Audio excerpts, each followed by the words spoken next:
Why does an artist create? It's a vibrant bouquet of various motivations such as self-expression, exploration, professional ambitions, therapy, and the expression of views, mixed to taste. But I know that you should only pursue art if you cannot pursue it. It's a kind of itch. After all, they say, an artist must be hungry, but of course in the sense of lust for life. I don't recommend going hungry to anyone. It's not that difficult for an artist to evaluate themselves. Demand is the criterion. Of course, you can write for the desk drawer, but as often happens, posterity may bring the creations to light and society passes the verdict posthumously. But how do you sell your work or simply showcase them and get feedback from the audience? Another one of our fundamental needs will provide an answer to that. Everyone needs to be a part of some community. And no matter how strange your occupation may be, it is very important to realize that you are not alone. For me, doll exhibitions have become such a community. Believe me, it's a wonderful world. And in some ways, it becomes a lifestyle. I mean big expos where participants come from all over the world, where artists meet collectors and celebrities come from the festive atmosphere of the fair. Intriguingly, how collectors imagine doll artists. At one of the exhibitions, a guest was enthusiastically telling me about the wonderful artists who make dolls living somewhere in warm places and in the evenings walking along the sea, holding hands and enjoying the sunset. Or here is another distracted fantasy of one guest. A beautiful doll maker sits at the table in a lace dress with her hair down to her waist. He takes out silk ribbons from tiny boxes and ties them on the tiny doll legs and fingers. And in her kitchen, pies are baking.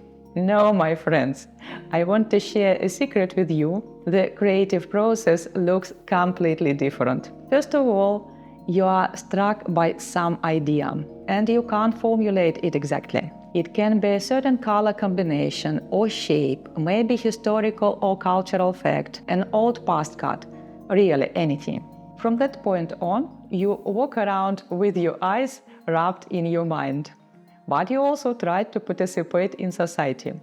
You start the TV and social media, do household chores and interact with people. But you keep on thinking and thinking and thinking. What are you thinking about? You can't say. The idea needs to match you. A friend of mine, an artist, calls it walking around with a pregnant head. That's it, the walk has begun. Do you think the domestic madness has ended? Not at all. That was just the beginning. We enter a phase that very much resembles an alcoholic binge. Its depth and duration depend on the presence of deadline and order on exhibition. Day blurs into night. You assume the shape of the chair. What's in your head is better left unsaid. In this state, I once tried to put cat food into a teapot. You start delving into the details to make them align with those vague thoughts and expectations. You try to make the results match the image in your head. During this time, you have experienced a million doubts, even to the point of wanting to seek a different profession. In the end, you have created a doll or even a whole collection. Now it's time for exhibition. I love large doll exhibitions where artists from all over the world come together. In each of them, I see a bit of myself. The first day of setting up is much like platform 9 3/4 from Harry Potter. Strange people with a plethora of very strange objects move in one direction. They greet each other, hug, and wish each other a luck. Several days of celebration lie ahead. A huge number of guests, endless socializing with everyone. And you realize that all those sleepless nights were not in vain. You are not alone in your passion for dolls and creativity. You return home charged with emotions and impressions, and you are ready to embark on this challenging, often exhausting, but always incredibly fascinating journey once again.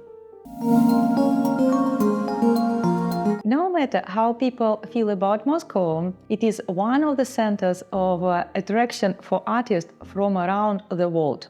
I had initially wanted to talk about in the past tense, but then I remembered that my Iranian artists, whom I mentioned in the previous episode, will be participating in an upcoming massive Moscow exhibition. So here is an example of Russian-Iranian cultural collaboration. It's not all about thinking negatively. Right now, I am drawn to a couple of exhibitions in Europe, in Paris, Prague, and London. I really want to visit Japan. Those there are considered national art, and many different exhibitions take place. But I had rather tell you about the personal exhibition I have envisioned for myself in Barcelona. To start with, for the exhibition I need dolls. It's amusing. There were years when I made 10, 12 dolls, and sometimes just 2. To prepare a good stock in the new phase of my career, I decided to use various materials, one of which is Flumo. This material will allow me to make casts from my master model and plaster molds with the assistance of the ceramist milling. It's a very meticulous, if not somewhat challenging, job. It's good that I have somewhere to share it with. Someone who has a studio named Vuelasola, which is handmade ceramics workshop in Barcelona that combines design and tradition. They create a minimalist, unique ceramics using traditional techniques. The artist, Mili Bresmes, is passionate about the Eastern world and specializes in ceramics. The workshop values small things, respects the profession, and offers these products both in-store and online. Flumo is sometimes called cold porcelain or liquid porcelain. It's a liquid mass soluble in water. Just like porcelain, it is cast into essentially plaster molds. The impression is achieved through the absorption of water into the plaster. The resulting details can be attached and polished. But the significant advantage of Flumo is that it does not require special high-temperature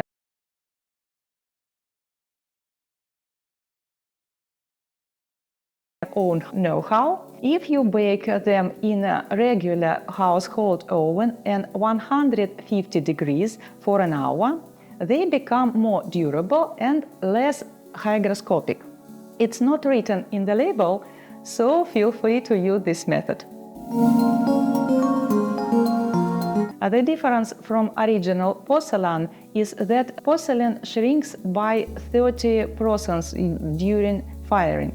Accordingly, you need to make the plaster molds 1/3 larger. In other words, you can't make a copy of your polymer clay doll out of porcelain. You need to scale it up first.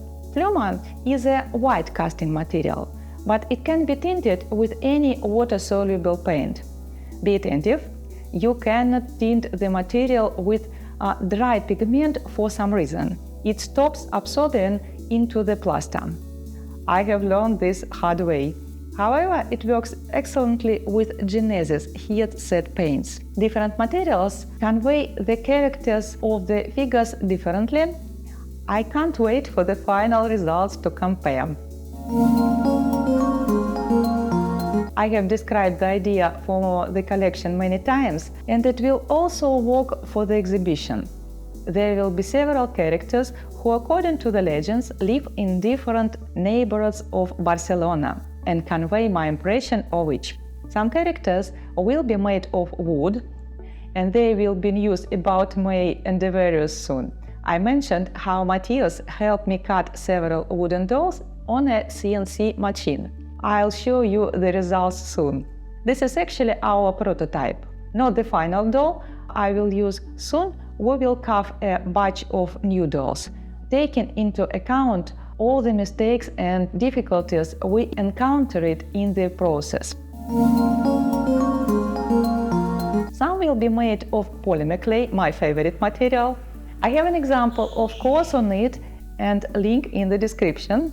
Some will be made from Flumo, which in my opinion is a direct competitor to porcelain, except it doesn't have such a rich centuries-old history, but it has substantial advantages in terms of ease of working with it. Each character will have its own melody.